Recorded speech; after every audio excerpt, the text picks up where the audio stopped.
আজকে আমি রান্না করব কাঁকরোলের পুর।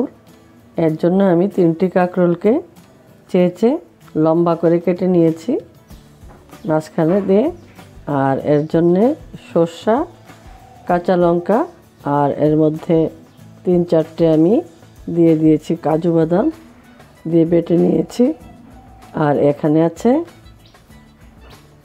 পেঁয়াজ কুচানো আর লঙ্কা কুচানো।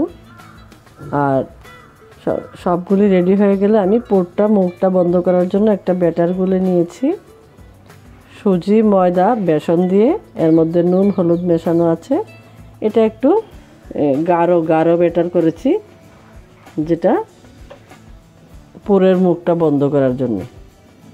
আর এখন আমি কি করব, এখন আমি কাঁকরোলটাকে হালকা একটু জলে নুন দিয়ে ভাপিয়ে নেব। আমি কাঁকরোলগুলোকে ভাপিয়ে এর ভেতর থেকে চামচ দিয়ে ভালোভাবে বিচিগুলোকে তুলে নিয়েছি। এটা আলাদা জায়গায় রেখে দিয়েছি। এখানে কাঁকরোলের বিচি, পেঁয়াজ কুচানো আর লঙ্কা কুচানো আছে। এদিকে সর্ষে, কাজু বাটা আছে, এর মধ্যে কাঁচা লঙ্কা এগুলি বাটা আছে। আর আমি এর মধ্যে এই মিশ্রণটার মধ্যে এগুলি যে পেঁয়াজ, কাঁচা লঙ্কা, কাঁকরোলি বিচি এগুলি আছে, এগুলির মধ্যে নুন দিয়ে দেবো। এখন একটুখানি স্বাদ মতো একটুখানি নুন দিয়ে দেব, নুন আর একটু হলদি পাউডার দিয়ে দেবো। কম করে দেব, না হয় ভিতরটাতে গন্ধ করবে। আমি পুরো সর্ষে, কাজু আর কাঁচা লঙ্কা বাটাটা পুরোটার মধ্যে দিয়ে দিচ্ছি। আর হালকা একটুখানি আমি একদম কম পরিমাণ আমি লঙ্কার গুঁড়ো মিশিয়ে দেবার মধ্যে। বাস, এটাকে আমি এখন ভালোভাবে মিশিয়ে নেব। লঙ্কাটা একটু বেশি হয়েছে, সবটা আমি দেব না। এটাকে ভালোভাবে মিশিয়ে আমি রেডি করে নিচ্ছি। আমি এইভাবে মিশ্রণটাকে ভালোভাবে মিশিয়ে পুরের কাঁকরোলের যে খোলাগুলি ছিল ওই খোলাতে আমি এগুলি ভরে নিয়েছি সুন্দরভাবে। একটু চেপে চেপে দিয়েছি, না হয় ভাজার সময় খুলে যেতে পারে। এভাবে এটা রেডি। আর এদিকে আমার একটু গাঢ় করে ব্যাটারটা গোলা আছে এটা। আর আমি এটা পাতলা তেলে, সাদা তেলে ভাজাটা করব।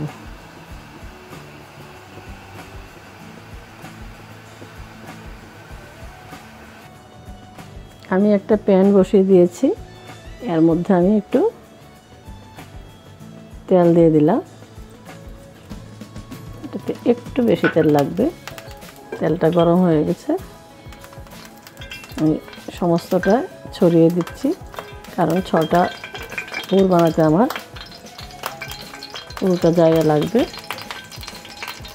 এখন আমি এগুলির মধ্যে ব্যাটারটা দিয়ে আমি বসিয়ে দিচ্ছি। শুধু আমি এভাবে আমি যে জায়গাটা কাটা আছে এই জায়গাটাতে দেবো, বাকিটাতে দেবো না। সবটাতে দিলে বেসন আমার ভালো লাগে না। আমি আরেকটা দিয়ে দেখাচ্ছি।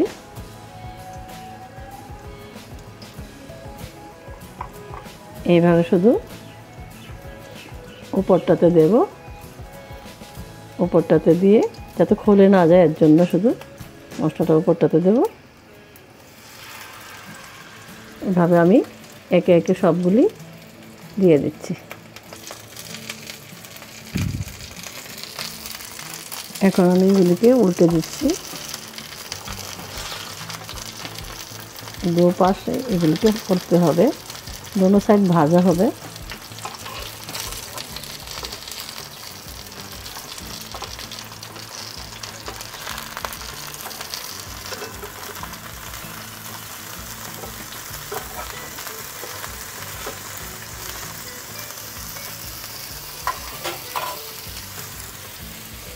এইভাবে সবগুলিকে উল্টে পাল্টে দিয়ে ভালোভাবে মুচমুচে করে ভেজে নেব।